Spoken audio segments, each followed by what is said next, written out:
So I wonder if now it's working. I have no idea whether it's actually going or not. Hang on just a moment.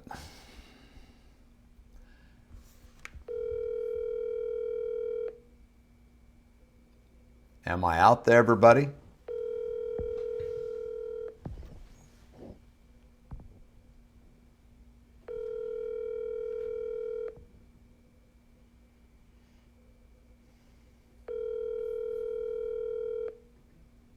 Okay.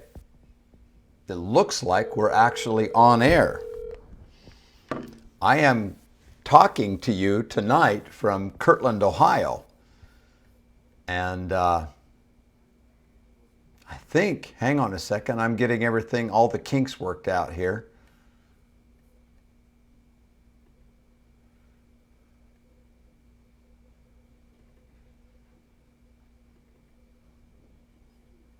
Okay.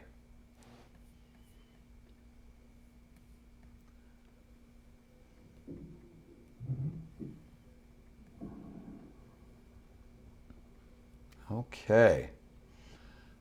Give me a shout out, somebody, if you can see in the comments here. Can you actually see me? Can you actually hear me? That's the question.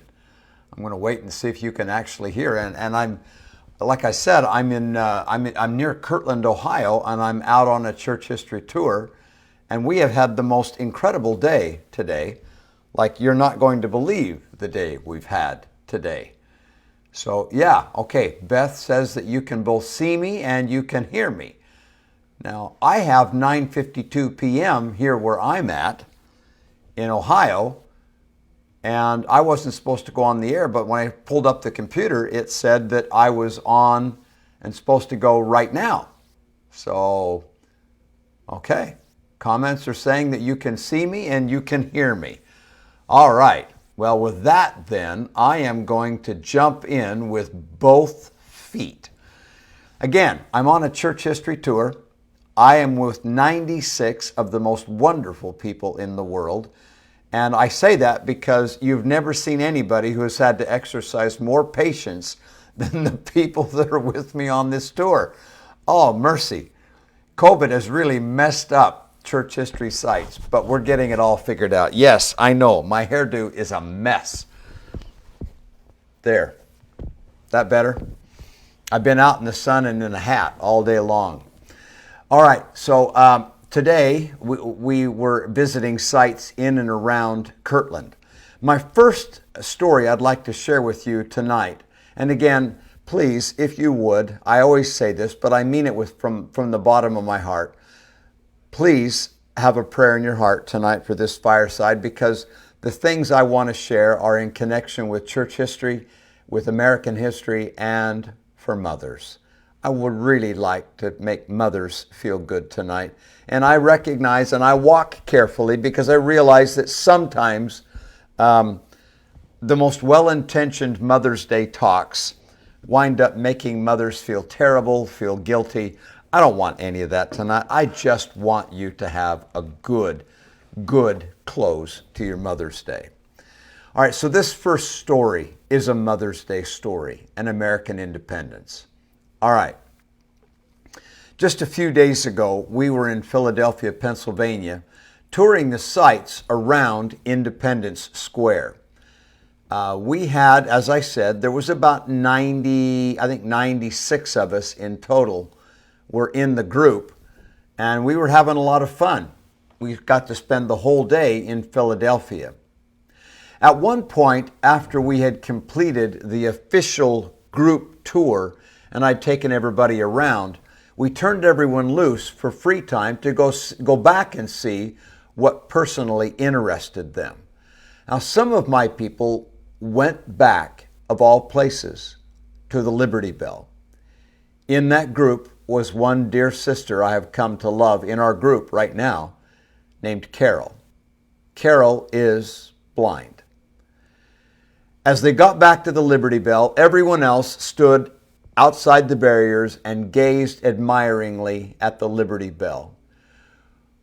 But then a sweet young woman, a park ranger, walked over to Carol and asked her if she would like to feel or touch the bell.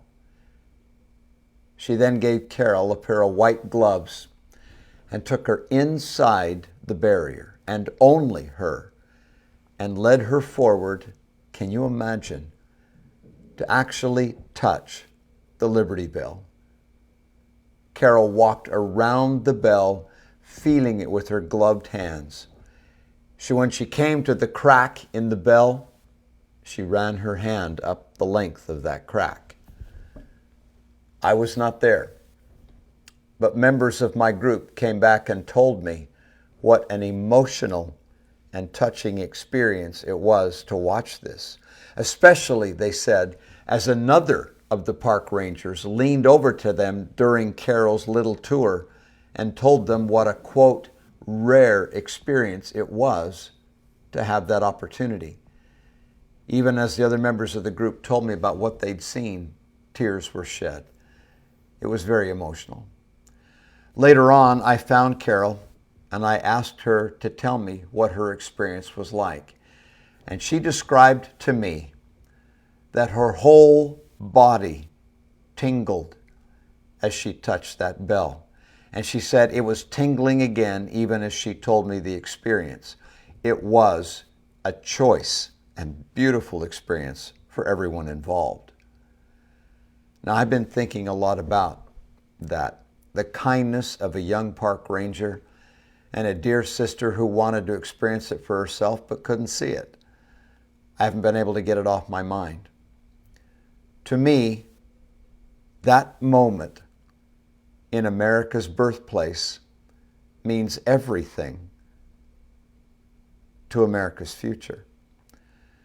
The happiness of this entire nation going forward is represented and symbolized by what happened that day, just a few days ago, at the Liberty Bell. Philadelphia is the city of brotherly love. It was founded upon the principles of love, kindness, patience, tolerance with the differences of others. Philadelphia, that day, certainly lived up to the ideals of William Penn at that moment.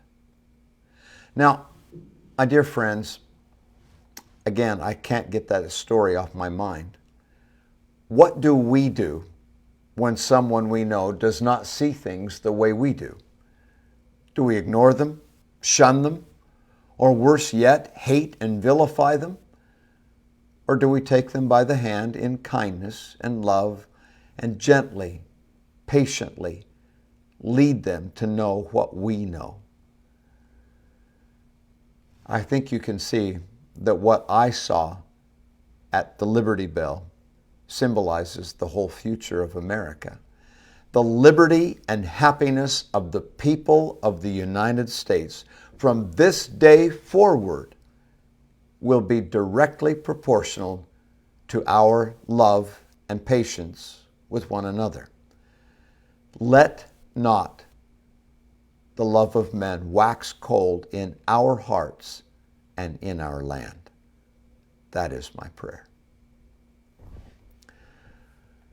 Next story.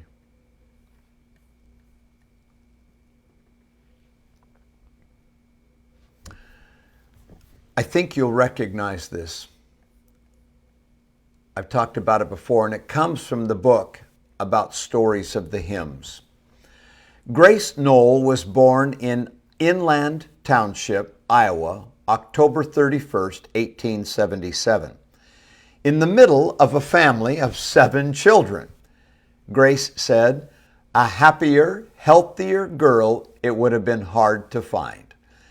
One of her earliest memories was of her first attempt, she said, at writing poetry. Inspired by a lovely scene that she saw on her father's farm, she composed a verse and ran in the house to share it with her family. But they laughed at her. She later spoke of that moment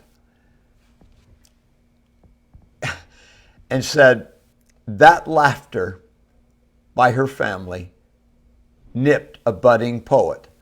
And she said, I never tried to write another line until I was married. I was a hurt child that day, hurt deeper than even then I knew. I never tried to write after that until love and romance and a home came to me. That, she said, quickened and awakened the desire to write poetry again. Well, in time, Grace met a writer by the name of Norman Crowell. And because Grace loved words as most little girls love dolls, she was smitten with Norman. Was she serious when she actually wrote, I think he, Norman, could have gone into bank robbing if only he continued his writing, and I would have seen nothing wrong with him, she said. Well, they were married in 1901. 3 years later, their first son was born, and Grace loved being a mother and tending a home. She said, I loved my home and my housekeeping. I was proud of every new article of furniture that entered our door. But then, Grace was critically injured. Her life became one long series of illnesses and spending months in one hospital after another. It seemed to me at times, she said, that all the suffering in the world had been heaped upon my poor back, and that I, who so longed to run and to play and to tramp the woods and to laugh and sing and shout, she said, would never be able to lift my body again from those hospital beds to take my place as a normal woman in the natural walks of life. As she lay there on those long sleepless nights, she thought of another poet, Robert Louis Stevenson, and the asthma that threatened him and threatened to suffocate him. She reflected on Stevenson's struggle to survive and concluded the following, quote, during all those days of suffering and illness, that truly great poet poured himself out in beautiful prose and poetry, which during all the years has been a great source of comfort and joy to little children and adults.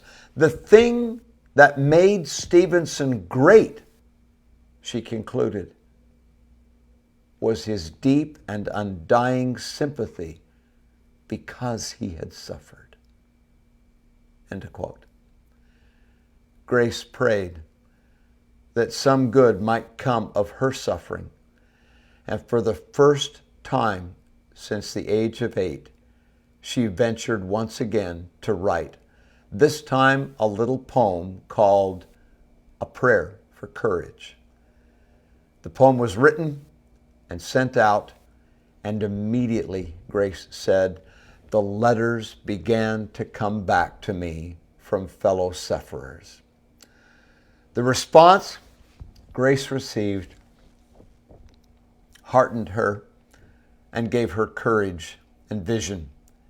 She said, quote, to think that I, a nerve-wracked, pain-ridden mother, who found caring for a little child a task almost too much for her daily strength, whose hours were spent in bed or on a couch, could do a thing like that was almost unthinkable. The thought kept coming to me, I would like to write poetry that will help others who are suffering as I am. My English education had been almost negligible, she said. I had never pictured myself as a serious writer, and yet I found myself praying to God to make me a poet, a real poet, one of the best, and promising to honor him in whatever I wrote, if only he would give me the words to say. Her prayers were answered, and the poems came to the delight of a welcoming world. Over the decades that followed, Grace wrote more than 5,000 poems, published in 35 volumes. She became, in her time, quote, the most popular writer of verse in America. Dale Carnegie called her one of the most beloved poets in America. So overwhelming was the response to her poetry that her husband quit his job just to manage the correspondence. And all of this from a bed of affliction. Grace yearned to go out and help people, but lacked the strength to do so. Sorrow and suffering, she said, are universal experiences, and it is out of suffering that I have written just my own experiences, reactions, and hopes, and they seem to have found a response in other hearts. I have tried, she said, to find a silver lining to every dark cloud, both for myself and for all who have suffered.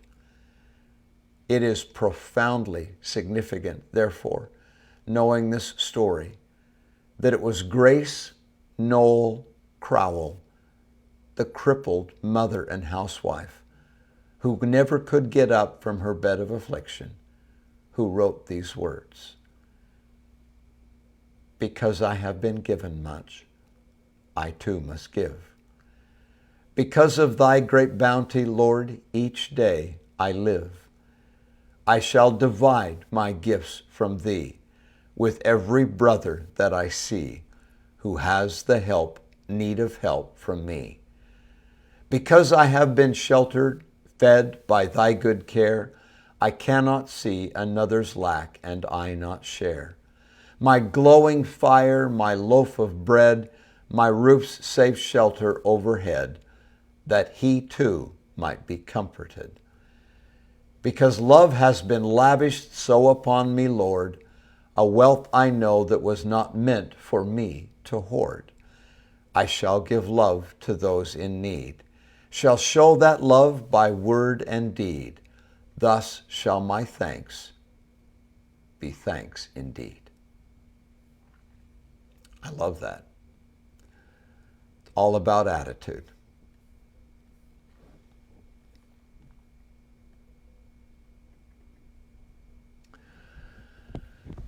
Now, I've said this before, and I will say it again. Kindness matters. Kindness always matters. May I tell you the story of how a single act of kindness changed and affected the lives of billions. Yes, billions. Even you. The ancient patriarch Abraham was old and well stricken in years. He was concerned that his son Isaac was not yet married. So he called for his most trusted servant, and in the custom of the day, he sent that servant back to Abraham's ancestral homeland to find and negotiate for a wife for his son Isaac. Now, this might seem like something of a strange custom to one of us, but for the time and for the day, it was normal. And for that servant, it had to have been a daunting task. He was to travel to a land he did not know, find a family he had never met, and persuade a girl that was unfamiliar to leave her home and kin forever and marry a stranger. Good luck. Dubious, but faithful, the servant set out, loaded with 10 camels, and set out for Mesopotamia to carry out the task.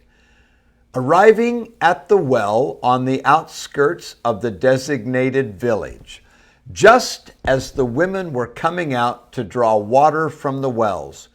But now, which maiden is she? How does he find her?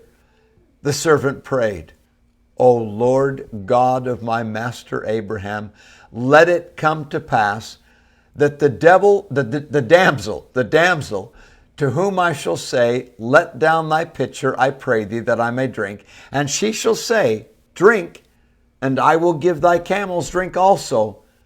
Let the same be she that thou hast appointed for thy servant Isaac.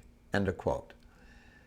Well, the servant didn't even finish the prayer before a lovely young woman approached the well, filled her pitcher, and started back. He ran up to her and asked her for a drink. Willingly, she gave him a drink and then said, quote, "I will draw water for thy camels also." Do you know how much water 10 thirsty camels can drink? More than 250 gallons. No one had known the like of the woman Rebekah. The servant sat back and watched her in wonder as she drew bucket after bucket of water out of the well. Could it really be that easy, he may have thought? Rebekah had passed the first test, but was she of the covenant lineage? Turned out she was. So Rebekah invited the man to come home with her to meet her family, where he presented his incredible story to her and the family. The next morning, Rebekah's family put the decision to her. "Wilt thou go with this man?" they asked. And Rebekah said, "I will go." Put yourself in her shoes. Would you? Sight unseen? We talk about a blind date. How about a blind marriage? It was evening. Isaac, back in Canaan, went out into the fields to meditate. In the distance, he saw the camels coming from afar. From atop one of those camels, Rebekah saw him and asked the servants, "What man is that walketh in the field to meet us?" When she learned it was him, him, she came down from the camel, veiled her face as a bride would, and went to meet him. I love what the record says. Isaac took Rebekah, and she became his wife, and he loved her. End quote. Because of a simple act of kindness in the deserts of Arabia, Rebekah became the mother of thousands of millions. Nations today call her mother. Even you of the covenant lineage. And all because of a timely act of kindness coupled with simple faith. I witness to you, my friends. As hard as it may be at times and as frustrated as we may be, kindness matters, especially among mothers and fathers. I will never forget the kindness that my 86-year-old mother continues to show for me, her dough-headed and wayward son. Next story. But before I do that, just a question. Are you doing okay? I hope you are having a wonderful day and have had a great Mother's Day. I hope that the Spirit of the Lord is with you. The older I get, and the more the Lord manifests His love for me, the more I feel a love for you and a love for those I travel with and for the members of my family. I hope you are well. Next story.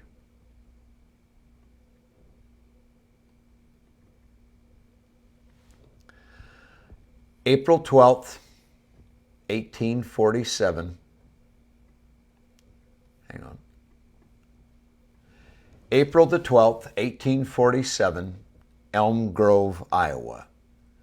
Sarah DeArmond P. Rich recorded the following in her diary. Quote, "While here, the boy that was with us, George Patton, was taken very sick with the mountain fever. George Patton was just a boy. His mother had passed away in Nauvoo, and his father had given him to Charles and Sarah Rich to take with them, along with the saints, to the Rocky Mountains. Sarah continued in her journal, quote, "And on the 22nd of April, 1847, some of the company started on, and the boy that was with us, still sick." The company traveled on until they reached Garden Grove, Iowa, May 22nd, 1847. Sarah wrote again in her diary, "Our boy, George Patton, still got worse and became as helpless as a babe. Was out of his head and to all appearance could not live. Our beds had to be made down in the tent and were fixed comfortable. For the sick boy, all our family did all they could for him. He had by this time," she said, "become unconscious.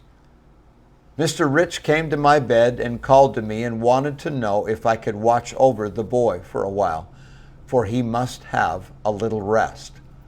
Sarah said, "So I got up and went to the bedside of the sick boy while my husband and brother Brownell could have a little rest. They both thought that the boy could not possibly live many hours. So I took my seat beside the poor sick boy and began to reason with myself. My reasoning was something like this. I thought to myself, this poor dying boy was put into our charge to watch over the same as one of our own children.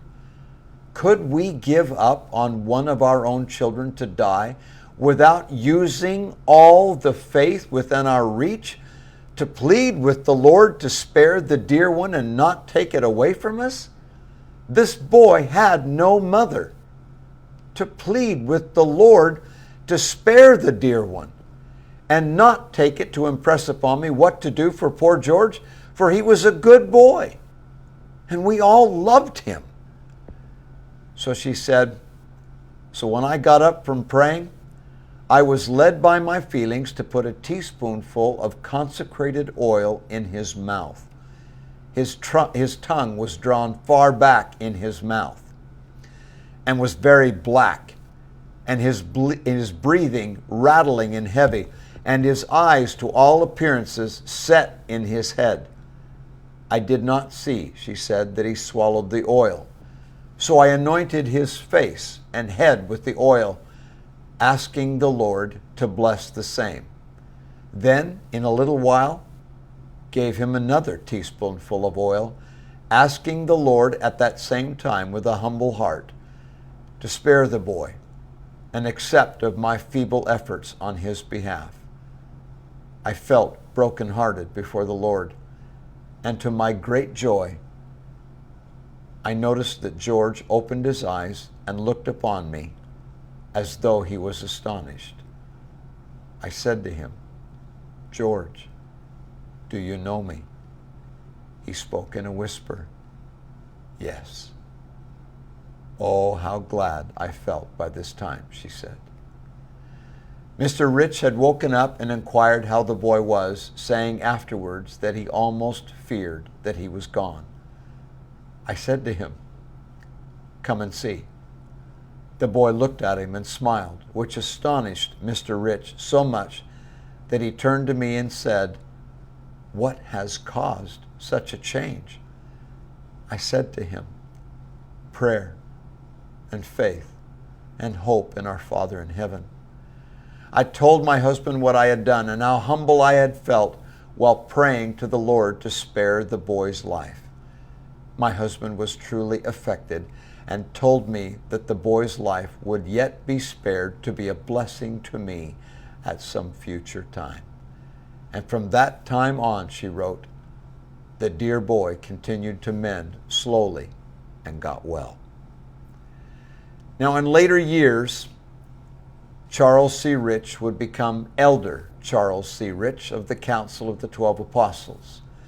He would be called upon as part of his apostolic ministry to travel all over the world with missions and assignments. Meanwhile, George Patton recovered, grew to be a man, married, raised a family, and settled in Payson, Utah. Sarah wrote many years later in her diary. Many has been the time that George would bring me loads of provisions, butter and groceries, when Mr. Rich would be off on missions to forward the work of the Lord. And when George would help me, he would always say, "Ma'am," for that is what he calls me, he would say, "Ma'am, I owe my life to you, for your faith and prayers saved me from death." End of quote. I have lived long enough, my dear friends, to know that all those of you who are worthy and righteous mothers most generally will wind up mothering many more that are not your own. For all those of you, like this wayward boy, who were ministered by mothers not my own, who were taught, cared for, loved, fed, clothed, and given counsel and direction by those wonderful mothers not my own. Thank you to all of you mothers doing exactly the same. The Lord will bless you for that kindness and that service. Adam asked me tonight, and I don't have a copy with me, I gave them all away, to make mention of the book tonight, Tempering Steel. Copies of that book are still available, and I am still getting wonderful reviews from many people who have read the book. We handed it out to some people here on the tour, and they immediately took it and began to read. And I'm getting feedback, which is kind of fun, as they're reading the book. Tempering Steel is still available at historyofthesaints.org or at glenrawsonstories.com. I don't have a copy to read you an excerpt out of it tonight, but if I could, I would. But it's available if you would like it.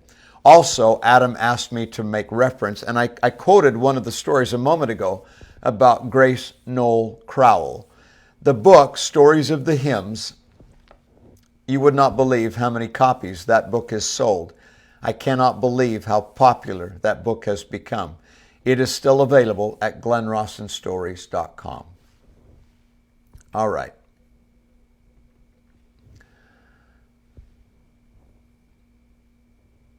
Next story.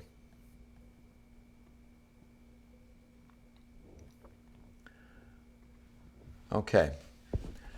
This story was brought to my attention last summer when I was out in the handcart, the Pioneer Trail. I was there standing at on the banks of the Platte and telling this story when a couple of ladies in the group pointed out to me that this was their great-great-grandmother. And when I think about stories about mothers, I don't know why, but this one seems to come to mind. Here it is. Maria Jackson Normington heard the sister in her congregation in the Whitechapel branch in London speak in tongues on that significant day in 1855. Boldly, Maria, exercising the gift of interpretation of tongues, stood up and interpreted what the sister had said, and it turned out to be that it was a promise given to their beloved branch president, James Godson Blake, that said, quote, "I, the Lord, am well pleased with the offering made by my servant, Elder Blake, and notwithstanding he shall see the angel of death laying waste on his right hand and on his left, on his front and in his rearward. Yet he and his family shall gather to Zion in safety, and not one of them shall fall by the way." End of quote. While that remarkable promise would go on to be fulfilled to the letter for the Blake family, that same promise that all would be well was not given to Maria's family. Previous to Thomas and Maria Normington leaving London for America, they buried 3 of their children.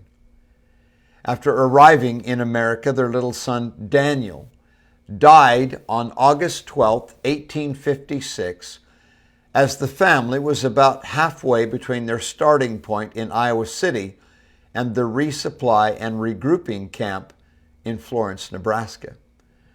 Shortly after that, Maria gave birth to a child that they named Thomas. He died shortly after. Winter snows then caught up to the Martin Company at the last crossing of the Platte near present-day Casper, Wyoming, on October 19th, 1856. It was after they made that fateful, horrible crossing of the waters of the Platte, icy and cold, that Thomas, Maria's husband, and her son, Ephraim, succumbed to the cold and passed away. Maria Jackson Normington had now buried 6 children and her husband, and yet she went on. It is written of her that Maria had a jolly and cheerful disposition, and well that she did. As the sufferings and privation of the Martin Handcart Company is increased, it is recorded in the family records that Maria's great faith and determination finally caused her to give her meager rations of flour to the 3 little girls that she had left and eat dirt in an attempt to satisfy her own hunger pains. She walked until her feet were so frozen she could no longer use them. She fell to her knees and went forward on her hands and knees until they gave out. Overcome with hardship and starvation and grief, Maria, now crawling, slipped into unconsciousness and remembered nothing of the last miles of the journey to the Salt Lake Valley. A rescue wagon driven by John Parker, sent by John Parker and driven by John's son, William, came out on the plains and found Maria and her 3 little girls, loaded them up, and took them home to his father's home, where they nursed them back to health. Maria suffered immeasurably and still lived on the journey to Zion. And yet there is no record of her murmuring or comparing her journey to anyone else. In fact, there was actually one point on the journey to Zion that James Godson Blake became so weakened that he couldn't pull the handcart, and he was left behind at the side of the trail. That night in camp, Maria looked around and couldn't see Brother Blake. So she inquired as to the well-being of James Godson Blake and learned that he had been left behind. And so Maria and her brothers took a handcart and went back on the trail to bring their branch president into camp, where Maria assisted in nursing him back to health. She stated that leaving him behind should not have been permitted because he had been promised by the Almighty in England by the gift of tongues that he should reach Zion in peace and safety. Not only did Maria Jackson Normington become the voice of that promise, but was in part the means of fulfilling it, notwithstanding her own trials. Maria was cheerful and faithful all her days. She died in Virgin City, Utah, March 19th, 1881. She was 61 years old. She, to me, and I hope this isn't offensive to any of you dear ladies listening, but Maria represents the mothers and grandmothers that I've always known. The ones who will sacrifice their own comfort. The mothers who stay up all night with little babies. The mothers who labor and cook and clean and take care of a home and no one ever thanks them. The mothers who are go outside of the home, who oftentimes are all alone in providing for a family, and they labor all day in the workforce and all night to make a home and be a parent to their children, and they're all by themselves and no one ever stops to say thank you. Well, thank you. Thank you for all your sacrifices. All you mothers, thank you so much for all you have done, all you are doing, and all you will yet do. I am reminded of something that the prophet Joseph said, a prophecy, that the day would come when only women of the Latter-day Saints would be willing to bear children. I wonder if we're there. My friends, from Kirtland, Ohio, thank you, good night, and God bless.